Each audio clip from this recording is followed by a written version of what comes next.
Hello, everybody. Welcome to another edition of Cardinal Territory. I'm Jim Hayes alongside Matt Holliday, Kyle Gibson. And since one of the panel has to be in a car, Lynn is in his truck as he's, duck hunting, Lance? Is that what you're doing? Yep. Duck and goose. Shooting some geese out here, little snow geese. Got it all. We're having fun. That's good. Now, the winter meetings are underway. No moves yet, but there is some news, and that is that baseball has a brand new Hall of Famer. That would be Jeff Kent. He was voted in by the Contemporary Baseball Era Committee. Barry Bonds, Roger Clemens, Fernando Valenzuela, Dale Murphy, Gary Sheffield were among the group that didn't get in. That includes Don Mattingly as well. So Barry Bonds not in. Uh, Look, these guys are going to have to wait until some of these guys 2031 to become eligible once again. So I want to get your take. Start with the positive. Jeff Kent, Hall of Famer. Numbers are pretty good. 17 years in the bigs.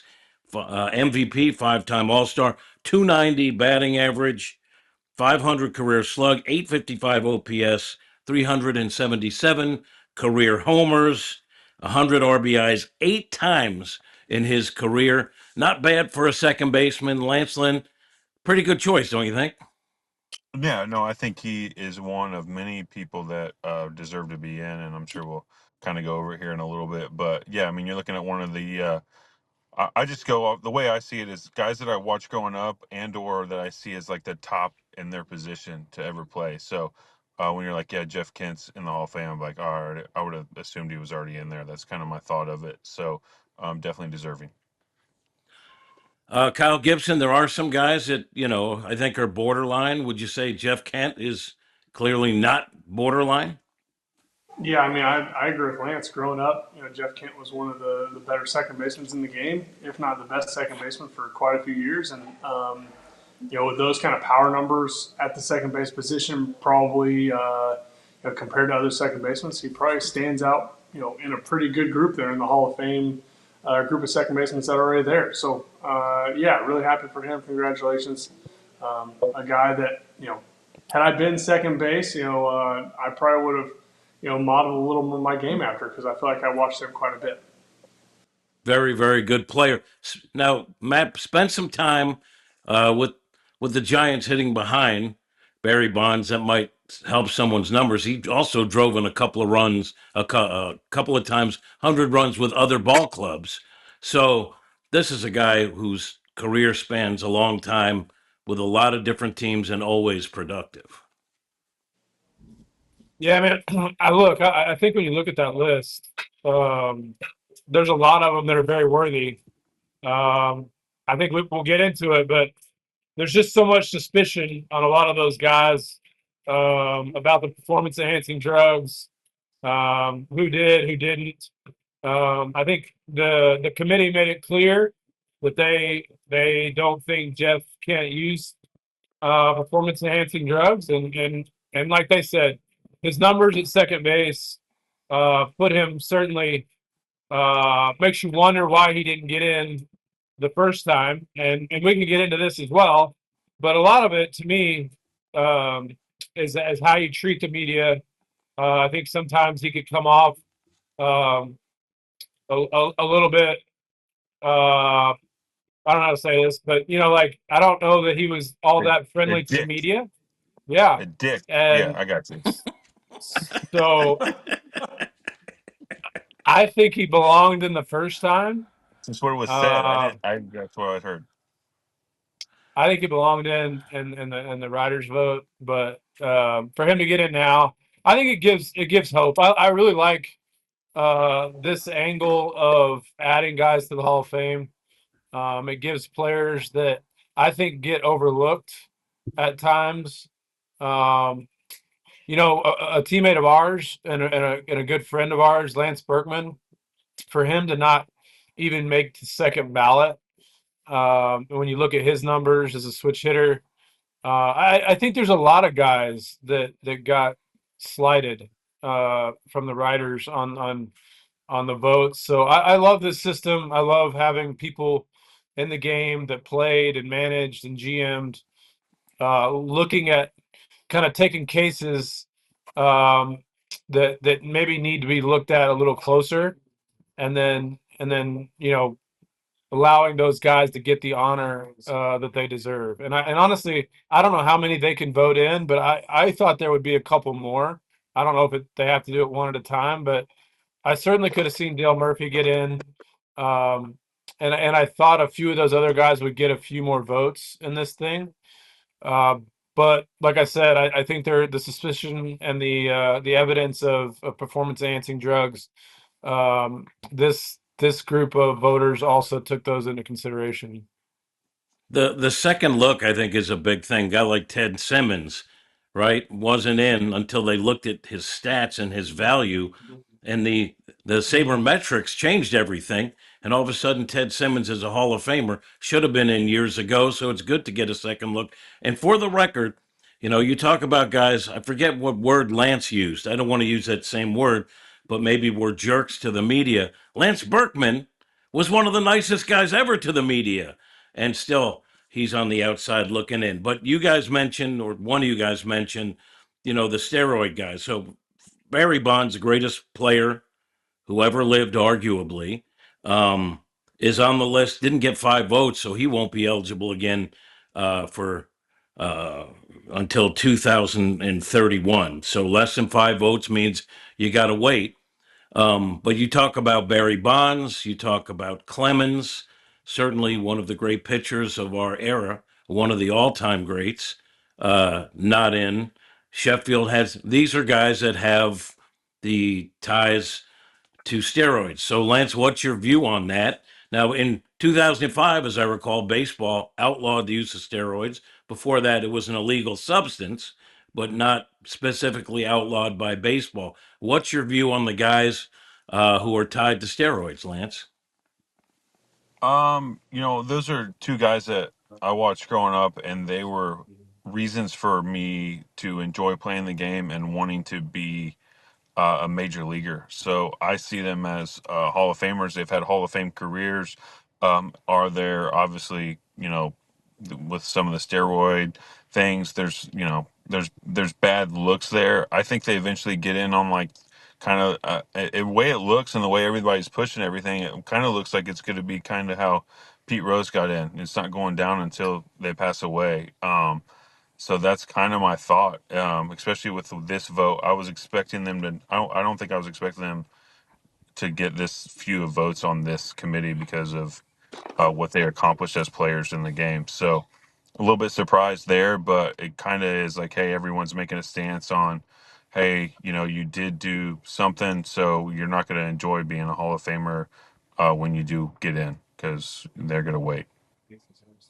Barry Bonds, for the record, 7-time MVP, 7-time MVP, 14 All-Star games, 8 Gold Gloves, of course, the 762 career homers, career 444 on base percentage, 607 slug, 1.05 OPS, ridiculous. Clemens 354 career wins, 7 Cy Youngs. So, Matt, how do you look at those guys that are clearly not just Hall of Fame worthy, but really historically great in the sport of baseball? How do you look at it? I look at it like I'm okay with the Baseball Hall of Fame adding a steroid era wing to the museum. I mean, it's a museum honoring the great players of all time. It's a museum honoring the sport. There's certainly people in the Hall of Fame that weren't great people, even going back to Shoeless Joe Jackson, and like, even if you go way back and you start talking about amphetamines in the 70s and 80s, you start talking about. So look, this isn't a Hall of Fame museum full of these amazing characters that never did anything that were outside the lines or against the law. So I'm okay with adding a wing to the Hall of Fame that, even if we call it the Hall, the steroid era, these players belong, or in my opinion, I think at least need to be honored in some fashion as the great players in their era. So look, I'm totally opposed to cheating, and I think it probably cost guys that were doing it clean underneath them, cost them awards, cost them um, probably cost them, silver sluggers and gold gloves and things that uh, you can look back on and say, that these guys cheated and they get what they get. Uh, but I think I'm like I said, I'm okay with adding a hall that has sort of an asterisk next to the wing that says, hey, look, there's significant evidence to believe that these people use steroids or performance enhancing drugs, but look at the numbers. These were tremendous players. And I think it's also worth mentioning that there's players that are in the Hall of Fame, and while weren't they never tested positive for steroids, and maybe never got caught. But most of the players and the industry on the inside know that they did use steroids, and so I'm a little conflicted on how to handle all of this. That's definitely an era of baseball that's hard to quantify when it comes to how to handle for the Hall of Fame. But yeah, I mean, like Lance said, I'm a little surprised. It might be a directive coming from the higher ups that these guys are not to be voted in, and so it'll be interesting to see um, how they handle those couple guys. When you look at the numbers, it's just, I mean, it's silly. I mean, when you look at what they did and as far as how great they were in the game of baseball. It's ridiculous, the situation, to be honest, because a lot of it's ambiguous. There's suspicions on some guys, there's proof on other guys, and then if there's a separate wing, which I think is a great idea, or at least some sort of separate display. What do you put a big syringe over the doorway? I don't know how you handle it, although I think it's a good idea. But Kyle, really, I think the crux of what Matt was saying, it's about level playing field, right? If it's not a victimless crime, especially since it was in 2005 ruled out of baseball. That would be breaking a baseball rule. But there's people that did it the right way or were clean that couldn't possibly post the numbers of the guys that were getting a little added something. Yeah, I mean, I think it's multifaceted here, right? You look back at that time, and obviously there was a lot of guys. Apparently, a lot of guys involved in it. Some have been named, some haven't. I thought AJ Pierzynski had a pretty good take when he said, "Hey, we're talking about things that weren't illegal in the game. Yes, they were illegal in the country, but there's guys that were doing illegal things in the country, to get an edge in the game at the time, anyways. Whether that was amphetamines or street illegal drugs for energy and for performance enhancing. So I think after 2005, it's been illegal. If you've been caught doing it, then that's one thing. Before 2005, I thought AJ had a good take. I am also conflicted like Matt. I think if, enshrining some of the best players is important. So if you need to have a little bit of asterisk, you need to have it stated, this is why this group may be set apart. I think that's a good idea. But I also think the Hall of Fame committee is going to have to look at now post 2005 and post amphetamine usage, post greenie usage, post these things that you're not allowed to do anymore. How do numbers stack up? And trying to really get the best players from each generation, not just comparing everybody to the numbers 40 years ago when it was kind of all goes, and just try to be out there as many games as possible and take whatever you need to take to get out there. Now, Dale Murphy is a guy in his career, 398 homers, 5 gold gloves, 815 career OPS, pretty good, 7 all-star teams. No one ever said he is suspected of anything. He's one of the guys that's having a tough time getting in. Lance, of the guys on the list who aren't under any sort of cloud of suspicion, who do you think is a guy you think, or a couple of guys you think should be in there? I think Dale should be in. I also, this is, it's Indiana ties. And I mean, his nickname's Donnie Baseball, for God's sakes. Donnie fucking Baseball should be in the Hall of Fame. So that's my opinion. And the two guys that I look at when I see this that jump out on me, like you see, they're a little bit before, my time, but the way that they've represented themselves, the way that people have talked about them in the game, the numbers they've put up, the kind of the things that they've done in the game. Those are the two names that pop out that aren't like, hey, these guys are no doubt numbers Hall of Famers, but they have the steroid, uh, you know, problem with them. So those are the two that popped out. How about you, Matt? Who are the guys on your list that you think should be added maybe sooner than later?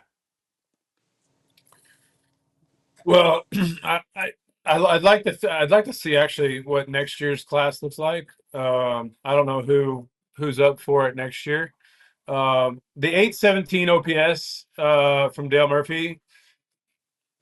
I don't know. I feel like that might be a little bit low for a Hall of Famer. I mean, I like him. I think he's a great. I saw the interview on MLB Network the other day. Seems like a great guy, great human, great family. Um, Certainly has had a lot of push behind him to get him into the Hall of Fame. I have no problem with that. Like Lance said, Don Mattingly was a household name growing up. Um, I he managed, like, he's still part of the game. He's still a very integral part about teaching the next wave of young players how to play the game. And so when you take that into I think everything is, you take it all into consideration, and I'd have no problem with him in as well. And so I think sometimes in the Major League Baseball Hall of Fame, while I appreciate the exclusiveness of it compared to other sports, I think sometimes we get a little bit numbers crazy about, you have to have this certain number or that certain number, or um, I just think in comparison with other Hall of Fames, we tend to rely on these numbers that you have to reach to be considered, or to get into the Hall of Fame, where I think those are two Hall of Fame people, baseball figures, that I would be thrilled to have go into the Hall of Fame, and I think it would open the door for some other guys that I think are deserving, and that didn't get the vote. I mean, even Lance Berkman, Jim Edmonds, like some guys that didn't even make it past uh, the first vote. The first year, I think is just crazy. And so I like the fact that we're going back, and we have more analytics, we have more stats to look at. We can compare, you know, we can start to look and start to look at the steroid era and the numbers that those guys were putting up that were unrealistic to the next era that was being tested. Once a week, twice a week, blood tests, urine tests, and how the numbers did drop off. And so how do you kind of put all that together to decide who deserves to be in the Hall of Fame? I think it's a fascinating, um, question or calculation of, between the voters and then this next committee. I'm always on the side of put more people in. I mean, what's it hurt to have Dale Murphy in? His family, um, the organization. I think sometimes our exclusivity, that we seem to want to brag about, or uh, differentiate from the other sports, I think is overblown. I'm with you about Jim Edmonds, not on the list we were talking about, but that guy redefined what defense is for a center fielder and was also a dominant offensive player. Kyle, of the guys we mentioned, is there someone that you'd be behind getting in sooner than later, or you feel might have been snubbed? Yeah, I really like Holliday bringing up Berkman. I think it's it's talked about year to year, right? We talked a lot about with Cal Raleigh this year doing something that a catcher's never done.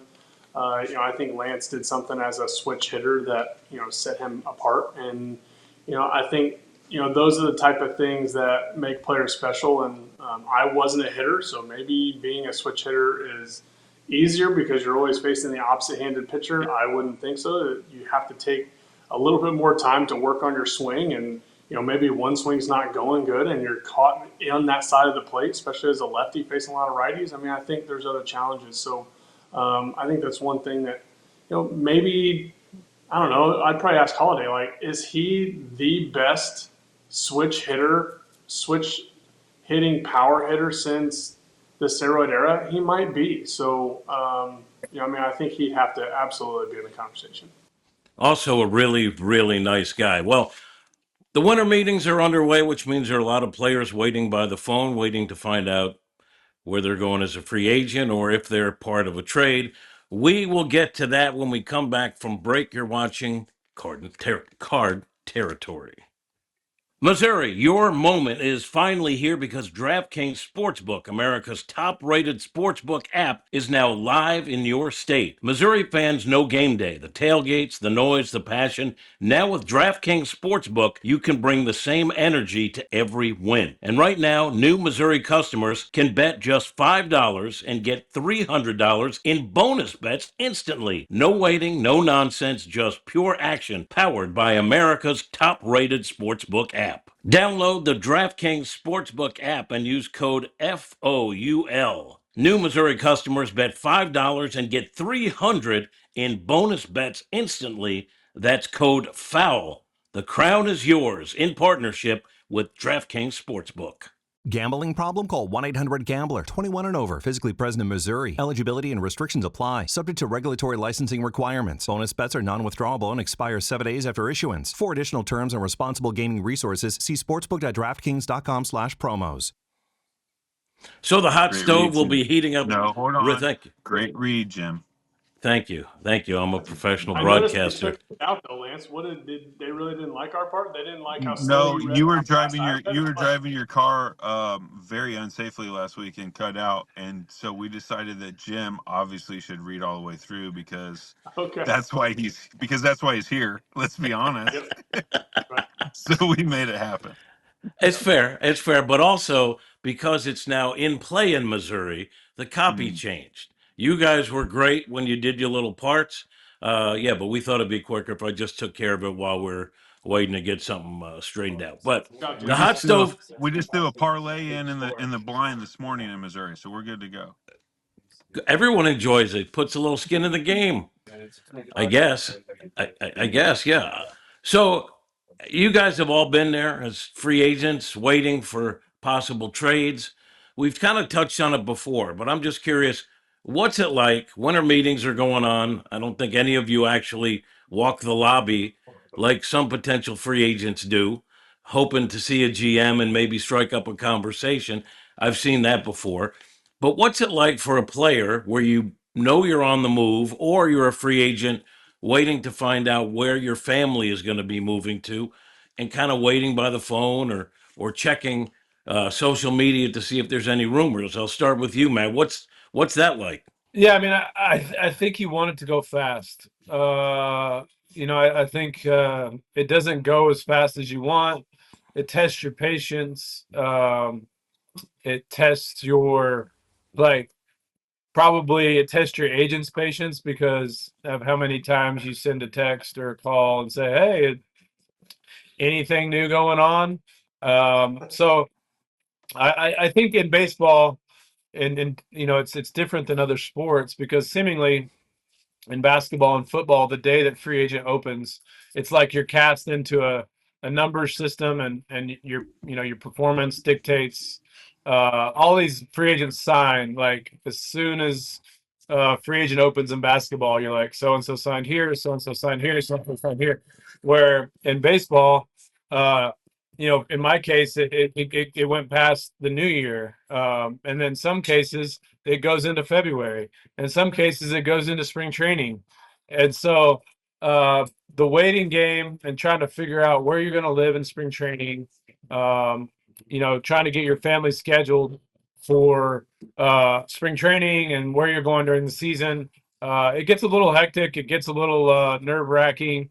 I never went to the winter meetings. Actually, I take that back. I think it was in California one year, and I went for one day to meet with Scott, and ended up seeing a couple GMs in passing, but didn't have any conversations. But it's an interesting time, particularly with the CBA hanging in the balance next year. So I'm interested to see how that plays out and what effect that might have. I think it's interesting that you're seeing some of these teams like the Pirates and the A's kind of sending out these, I don't know if they're real or not, but like these smoke signals that they're all of a sudden ready to spend money and trying to sign Schwarber and some of these things that are getting floated out there. I think is interesting, but it's certainly you wake up every day wondering if this might be the day that you get the offer that you want, and then kind of coming to the realization, especially if you've been with one team a long time, like kind of visualizing yourself in another uniform. Sometimes that can be difficult. Well, you never know who's sending up those smoke signals. Sometimes it's an agent. You never know what to believe when those rumors start churning out about the winter meetings. I can't tell this from a media perspective. There's 300 media guys in a room with like laptops and cell phones out. Everyone, you're doing interviews, you're talking to the managers when there's a media availability, but pretty much everyone is watching their phone to see what Passan says or Rosenthal, Heyman. One of those guys breaks a story, and the rest of the media jumps on it. That's really what it's like for the media. Otherwise, you're just there. Kyle, what's it like for a player who's not sure where the next step in his career is going to be? Yeah, I mean, I think it can be tough. I think Matt laid it out pretty well. The first couple of times I went through it, thankfully it happened pretty quick. I think I was done before Thanksgiving both times. This last time was obviously more difficult because I waited until the end of March to get an offer. But at the same time, I was in a pretty good mental spot where if I didn't get any offers and it wasn't a spot that I wanted to go, then I was okay retiring. So I almost had to, once I got into spring training and March 1st hit, and, my agent was like, well, we're kind of waiting on an injury right now. And it just wasn't a spot that I really enjoyed being at all, waiting for somebody to get hurt, because then you show up to spring training and kind of everybody in the locker room understands, he's kind of taking this guy's spot, and it's nowhere you want to be taking over for an injury guy when he's sitting in the locker probably 4 down. So, yeah, even though it took a long time before this last year, I was in a pretty good spot mentally, understanding that I'd had a really fun career and was thankful for every step of it. And if I got another chance to play, then I got another chance to play. But I definitely would say my agent was probably a little bit more on edge, because in his mind, he wanted to find me the best spot to play, right? He knew that I prepared. He knew that I wanted to play. So he was doing his best, and unfortunately, it took longer. But it can be a little nerve-wracking, especially if you're in the middle of your career and you expect to get at least a 1, maybe even a 2-year deal at the big league level, and they're just not rolling in. Lance, Lynn, I know your agent likes to take the commission off the money you've made in your career, and it's pretty big stack. What was it like waiting for you? I think every time's been different, right? I was like Matt.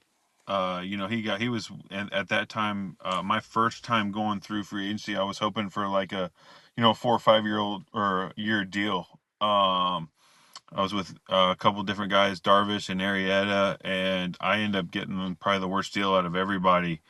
So that's frustrating, right? You go through it. I got a 1-year deal, and at the time, I think people were rejecting 4 for who knows what. And then when you get a 1-year deal, it kind of it's a kick in the sack. And that's what I went through my first time. And then it took all the way into spring training. And that just beats at you, as Kyle was talking about. Like, you try to stay prepared. You're just like this. this, and you see guys signing, and it just hurts a little bit because once February, like once Valentine's Day hits, we're in our brain, we're like, hey, we're supposed to be somewhere, and it's not happening, and you're not getting what you work so hard to get to free agency, 7 6 7 years to get to free agency, and it's not there because of the market or which teams are involved, this or that. So it can hurt your feelings a little bit, to be honest. And then my next one, I was signed during winter meetings. So 3 months before I was signed the year before when I was supposed to be getting more money. So every year's different. Every time I've been a free agent was different. So there's no good way to go about it. You just got to try to stay connected. Make sure you have a plan with your agent. And whatever comes available, you're ready to talk about it and see what works out, and then you hope for the best. But there's no perfect way to do it, unless you're like the Shoheis of the world, and it's pretty easy. But the rest of us have to see what's out there and see where we go, and the market kind of dictates itself. Well, gentlemen, I think that's going to bring us to the end of the program. I got to say that, Lance, you're in a car, and I think your signal is the strongest and the lighting is the best. You look tremendous. Good luck on bringing home a few carcasses. Well, the gray makes everything pop on camera. Kyle can't grow a beard, so he doesn't have to worry about it. Yeah. And Matt's got it in there, but he hides it. He does well. His boys are young, so they're keeping him young. I love it. Lance, I think when you have it shorter, you can see more of the gray. See, the last couple times That's what I'm going for. Pretty long. That's what I'm going the for. longer it gets the black take over. I like the gray. It makes me feel like I deserve to be retired. That's my motto. Distinguished, very distinguished. Yeah. There was a major leaguer who once told me, the more money I make, the better looking I get. That was Lance Lynn. I did say that. I did. That's going to do it for this edition of Cards Territory. Lance, good luck on your duck hunt. We thank you for watching and listening. By the way, if you subscribe on YouTube, we appreciate it. If you're podcasting, give us a 5-star rating. And thanks for watching Cardinal Territory. It's part of the Foul Territory Network. Hopefully next edition won't suck. Hotty toddy.